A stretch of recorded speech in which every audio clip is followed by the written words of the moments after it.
Shalom, shalom, Shallow Dog here once again with your weekly Drosh. Wonderful to be here with you. What a summer. What a summer. It's been in the 70s. This is not what I'm used to. Hopefully we're going to have some 80-degree days. That would be really, really nice. I like the heat. I like it when it's hot outside. I like the humidity and everything else. My mother was a total complete opposite. She loved it when it was bitter cold outside. Sub-zero temperatures.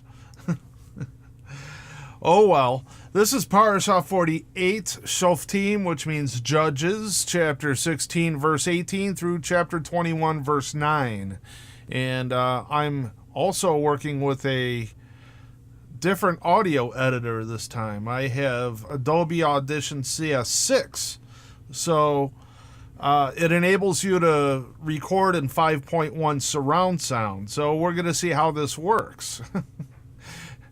It'll probably come out sounding just the same as it does any other time. But, hey, at least I have a new toy to play with. I was using CS4, Adobe Audition CS4, and I kept having to look back at it because it was screwing up all the time.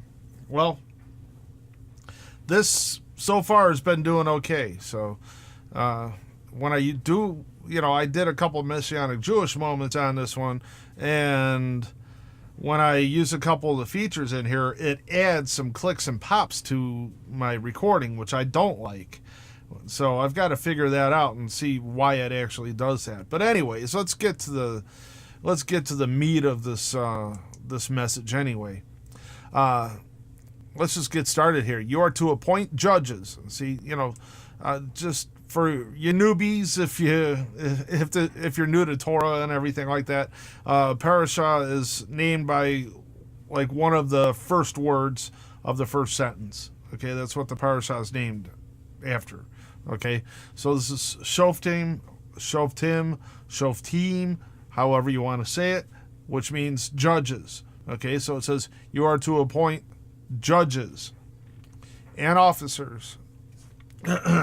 Excuse me, for all your gates in the cities Yahweh your God is giving you, tribe by tribe, and they are to judge the people with righteous judgment. Okay, righteous judgment is according to the Torah. Okay, there is no other judgment that is righteous. It's only according to the Torah. If you judge according to the Torah, you are judging righteously. If you are judging according to anything else other than the Torah, then you are not judging righteously. Okay? You are not to distort justice or show favoritism, and you are not to accept a bribe for a gift blinds the eyes of the wise and twists the words of even the upright. Justice, only justice you must pursue, so that you will live and inherit the land Yahweh your God is giving you. Now see, we're coming up real close to a court decision. Basically regarding our house and the illegal foreclosure action that Chase Bank is coming after us for, since our house belongs to basically Transcontinental Mortgage, or not the house, but the mortgage belongs to Transcontinental. But Chase is still trying to steal our house away from us, regardless. And we don't owe them anything. We don't have a contract with them, nothing. But these words are very, very pertinent to today's day and age, to what you may be going through in a court battle, some kind of argument or disagreement, or some kind of, just bad blood between you and a fellow employee or something like that. Okay, these things, these principles that are laid down here in this parasha are very, very applicable to any situation of that sort. Okay. So justice, only justice you must pursue. Okay, and it's righteous judgment, which means according to the Torah. So even when you judge somebody else, okay,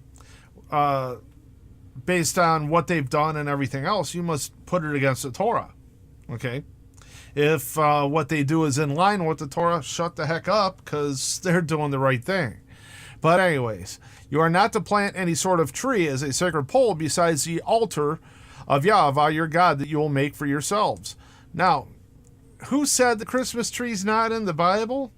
There's many different references to what we know today as a Christmas tree, otherwise known as basically sacred poles, trees that they planted. It was to adorn them and to worship Tammuz. That's basically why they used the trees. And I'm not going to go into the whole spiel of how a tree came to represent Tammuz. You could go to lulu.com, type in the search engine, True Disciples of the Modern Age, and you could read all about it there. Or you could go to bit.ly/True Disciples, and you could read about it there. But anyways, you're not basically this says you're not to put a Christmas tree as a sacred pole beside the altar of Yahweh your God that you will make for yourselves. Okay, altar of Yahweh your God. Well, if you make it for yourself, and if you believe you're worshiping Yah and everything, well, what goes along with a Christmas tree? Yeah, usually the nativity scene. So basically, don't put your Christmas tree next to your nativity scene. But the nativity scene is just a bunch of idols anyway. That's all it is, just a bunch of little idols in a little house that they put under the tree or by the tree or somewhere in their house, in their front yard or whatever. But basically, if you have a true altar for Yah, basically leave all your religious stuff away from it and seek Yah, so he could direct you to what to do with that altar. But anyway, I don't know why people would have an altar nowadays. We're not sacrificing animals anymore. But, if you do have an altar, at least look to Yah for it. For knowledge on how to approach that altar. But anyways, likewise, do not set up a standing stone. Yahweh your God hates such things. Now, a standing stone. I see so many people in front of a big rock talking to the big rock, basically. It's in a cemetery. People go there to visit the decayed and dust-bound bodies of their loved ones, or their past loved ones, their former loved ones, and they talk to them. But basically what they're doing is they're kneeling down before the stone, and they're basically praying to the stone. Because, well, their loved one's not there. What's remaining of their body's there, but their loved one's not there. You are not to sacrifice to Yahweh, your God, a cow or sheep that is a defect or anything wrong with it. That would be an abomination to Yahweh, your God. Now, see, I got into a discussion early this evening about tithing and about giving and everything like that. And so, what our sacrifice now is our tithe per se, okay? We're not supposed to give it to the church. We're supposed to actually take what Yah blesses us with and use it, to feed the homeless, to feed the needy, the people that, the orphans, the widows and stuff like that, to clothe them and everything else. Some people are called to do a prison ministry, go into the prison and everything else, and to use that money to help with their commissary or something like that. You see what I'm saying? Okay? So basically, when we do give and when we do tzedakah or charity, then we're supposed to give abundantly. We're supposed to give the best that we have. If you have some guy that says, hey, can you buy me a sandwich? Say, sure, I'll buy you a sandwich. You buy him a sandwich, you buy him fries or a bag of chips, you buy him a drink, and you buy him a dessert. You give them abundance. Because Yah wants to give you abundance. Yah has given us abundance. I mean, if you're actually watching me right now, that means you've got some kind of electronic device that picks up internet. Which means you've got abundance compared to a lot of people around the world. Think about it. But, so, this is still pertinent today. Give Yah your best. Because the Messiah said, you on the right, come on into the kingdom, basically, because you clothed me when I was naked. You fed me when I was hungry. You came to visit me when I was in prison and this and that. And they said, when did we ever see you do this? Or, see you hungry? When did we ever see you in prison? What, blah, blah, blah. And he said, well, when you fed these people, when the least of these, the least important of these people, when you did this for them, you did it for me. So that's basically it. Okay, so if we're doing this for the Messiah, shouldn't we give him the best? Shouldn't we give him abundance? You see? We should give him abundance. Because we're giving to the Messiah. If the Messiah says, can you buy me a sandwich? You give him the best sandwich you could get, and you give him the whole works. You hook him up. The scripture says we may be entertaining angels unaware. Yah could send an angel right to your face, right in front of you, at the least opportune time, to ask for something.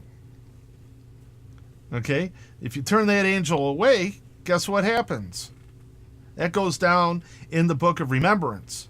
Okay? The books will be open in the end of days. And when the books are open, plural, everything's going to be brought out. And that will be brought up. And that angel is going to stand next to the Messiah, Emmanuel, and testify against you. You see? So we need to give abundantly to anybody that comes across our path. If Yah brings anybody across your path, even if it's a stray dog or cat or something, a bird, hamster, it doesn't matter. Give abundantly. That's what we should do. Okay? If there's found among you within any of your gates in any city that Yahweh your God gives you, a man or a woman who does what Yahweh your God sees as wicked, transgressing his covenant by going and serving other gods, which is Christianity, Judaism, Islam, pretty much every religion. No, not pretty much. All religions of the world worship other gods.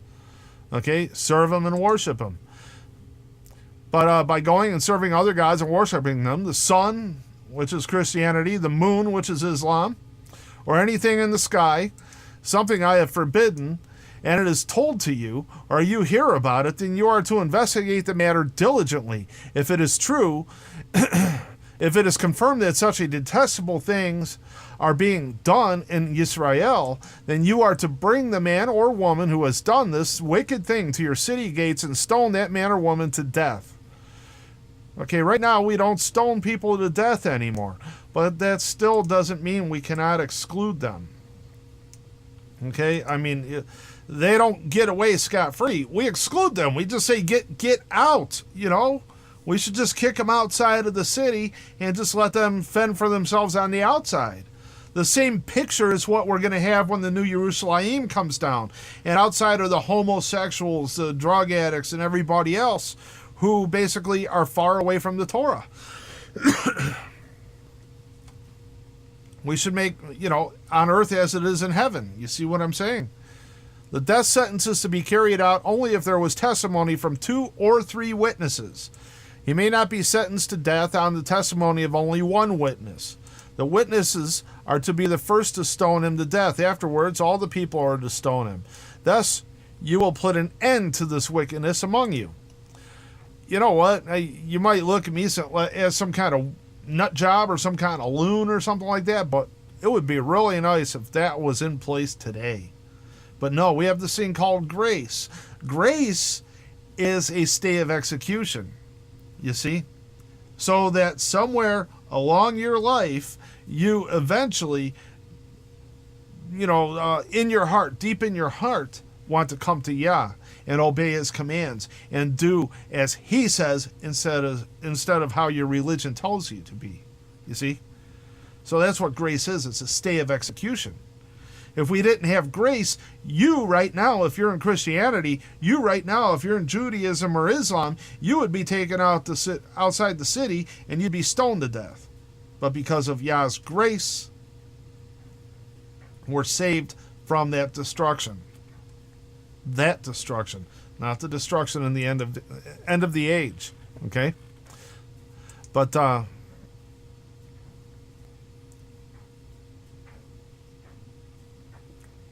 Okay, I lost my place here.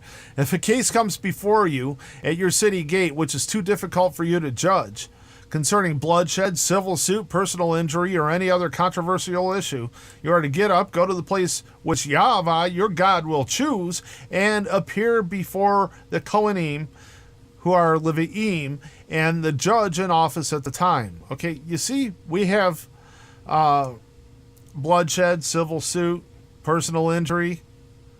Okay, we have all these things here, and guess what? We still have them today. They're in Scripture. You see, things haven't changed. Technology has. People haven't. They had the same stuff then. I could just see their ambulance chasing attorney commercials for their entertainment or something. They got some musicians gathered and everything like that, and then they take a break, and the attorney jumps up in front of them and gives a little spiel on what he's going to do, you know. But anyways, seek their opinion, they will render a verdict for you. You will then act according to what they have told you, and there in that place which Yahweh will choose, you are to take care to act according to all their instructions, in accordance with the Torah that they teach you. In accordance with what? The Torah that they teach you. You are to carry out the judgment that they render, not turning aside to the right or to the left from the verdict they declare to you. Anyone presumptuous enough not to pay attention to the Kohen appointed there to serve Yahweh your God, or to the judge, that person must die. So basically, they're standing on authority of Yah, and if you ignore them, you're ignoring Yah, and that person must die. Okay? Thus you will exterminate such wickedness from Yisrael. All the people will hear about it and be afraid to continue acting presumptuously.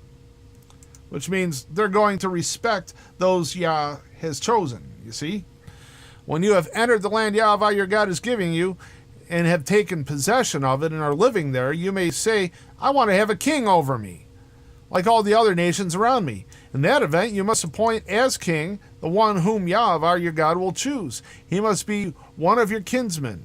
This king you appoint over you. You are forbidden to appoint a foreigner over you, who is not your kinsman. Okay? Which means you have to be from one of the 12 tribes if you're going to be king. Okay? And the people have to appoint somebody as their king from one of the 12 tribes. Cannot be one of the foreigners, one of the additional people that chose to come out of Egypt. Okay? However, he is not to acquire many horses for himself, or have the people return to Egypt to obtain more horses. Which means, well, Egypt, there's a metaphor there with Egypt because it's full of idolatry and witchcraft and everything else. Okay?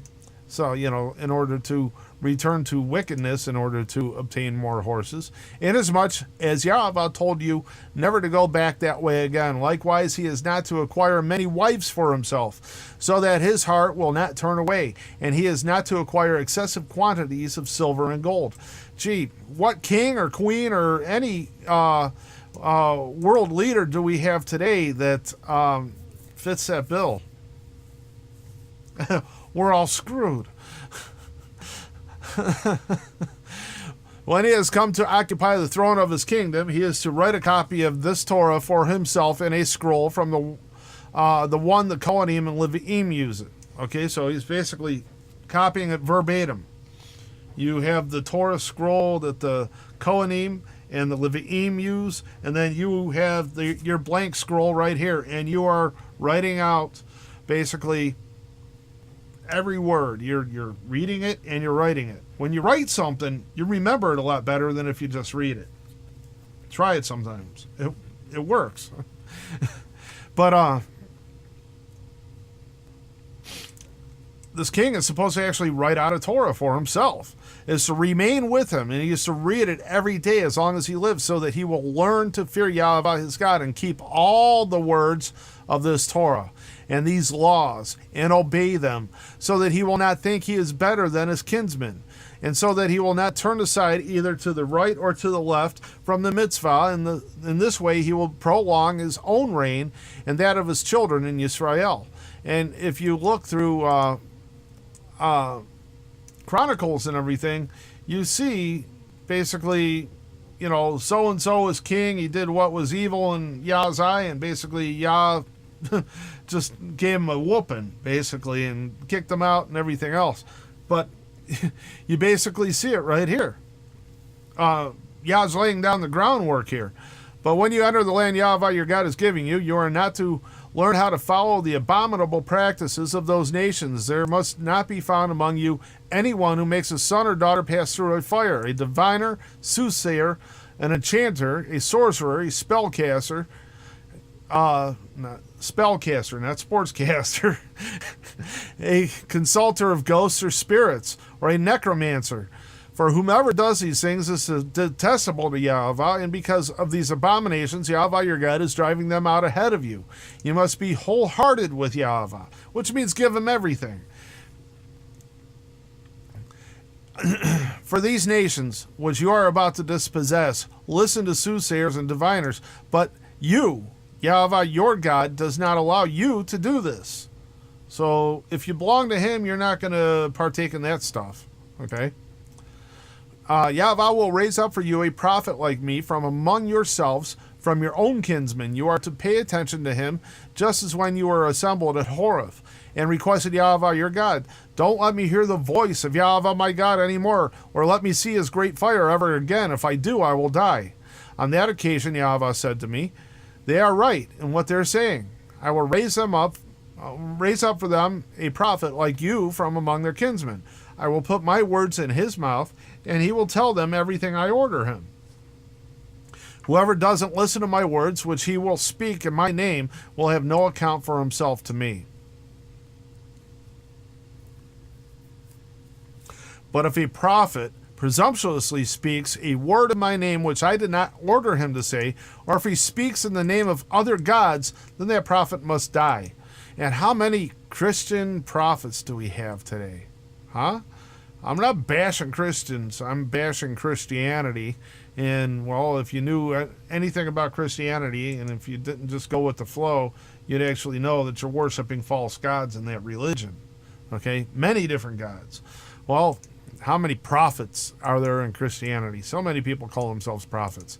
And it says, but if a prophet presumptuously speaks a word in my name, which I did not order him to say, or if he speaks in the name of other gods, like Jesus, Christ, then the prophet must die. You may be wondering, how are we to know if a word has not been spoken by Yahweh?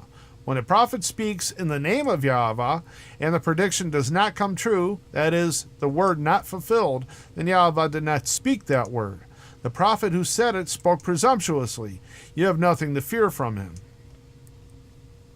Okay, and I get that all the time. You see it all online and everything. People are just running around as soon as a fish dies in a river. All of a sudden, it's Armageddon, and they're pouring out all kinds of books of Revelation and everything, and saying, "Oh, this is it. These are the end days."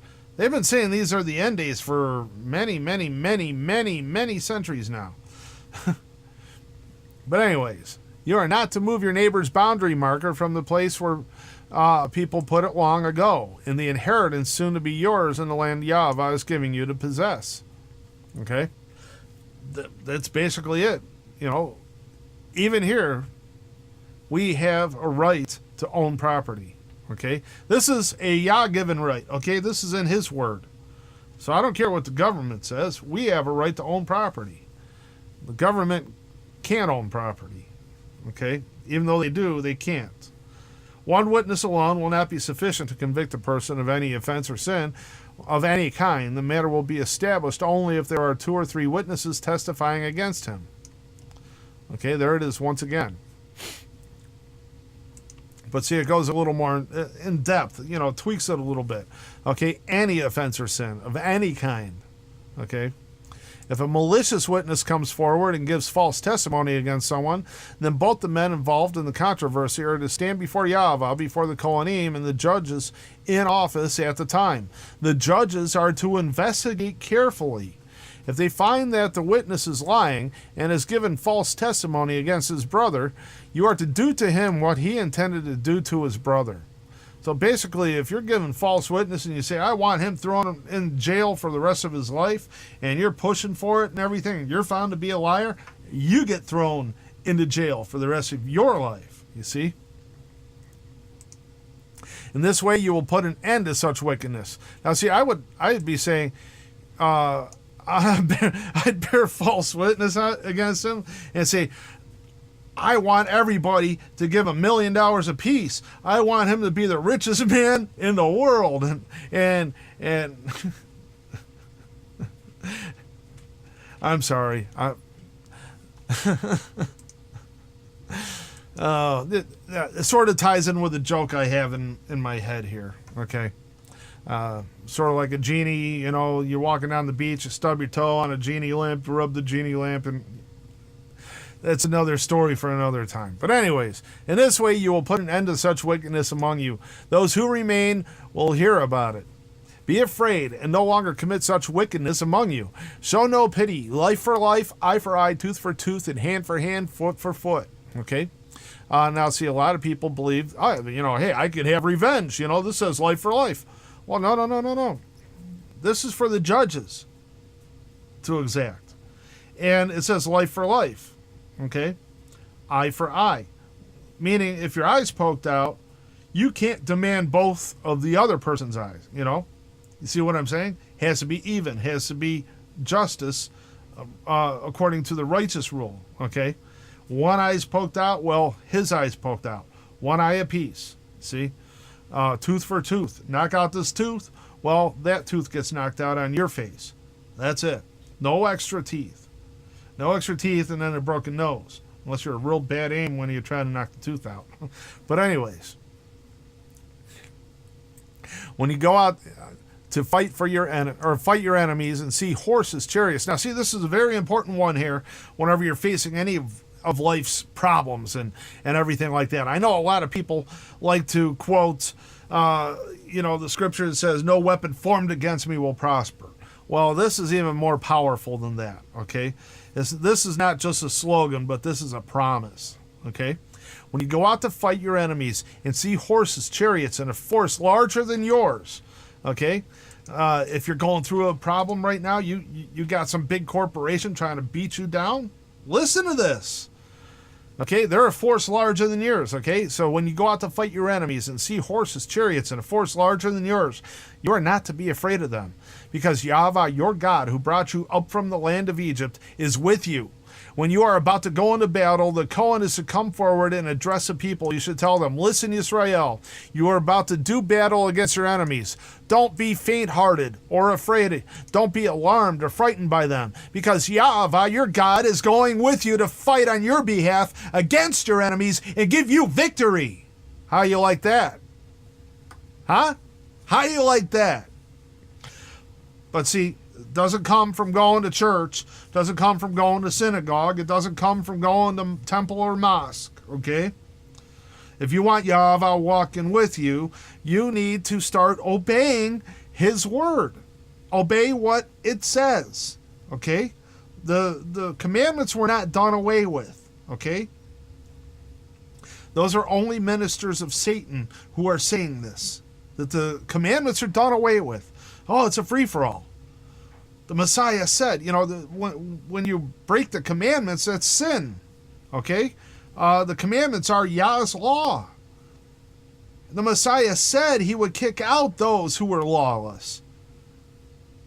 Didn't we expel demons in your name? Didn't we do this and that in your name? And he said, I will tell them to their faces, get away from me, you workers of lawlessness. Lawless. He doesn't care about a speeding ticket or man's law. He cares about his Father's law, the Torah. Okay, so if you are lawless, if you are without the Torah, he's going to cast you away. So you need to obey, but do it out of love for the Father. If you truly love your Creator, if you truly love your God, obey him. Give everything to him. Give your whole life up to him. Take your hands off the steering wheel and just say, Father, here, you steer. You put me wherever you want me to go. You put me in whatever direction you want me to travel in. I'm going there, You steer. I'm sick of steering my own vehicle, and just give it all up to him. He will work in your life. It is amazing when he does it too. Okay? Remember, seek first the kingdom of heaven, all of his righteousness, and all these things will be given unto you. Get out of those religions, okay? Get into the scripture, obey the scripture. Read, obey, pray, meditate, okay? Build that relationship with the Father. You're not building it by going to church and synagogue and all that stuff. You're not building any relationship with your Father. You're not. You're not building any relationship with the Messiah. You are not. It's a personal thing. Okay? It's a personal thing. Take care, folks. I look forward to the next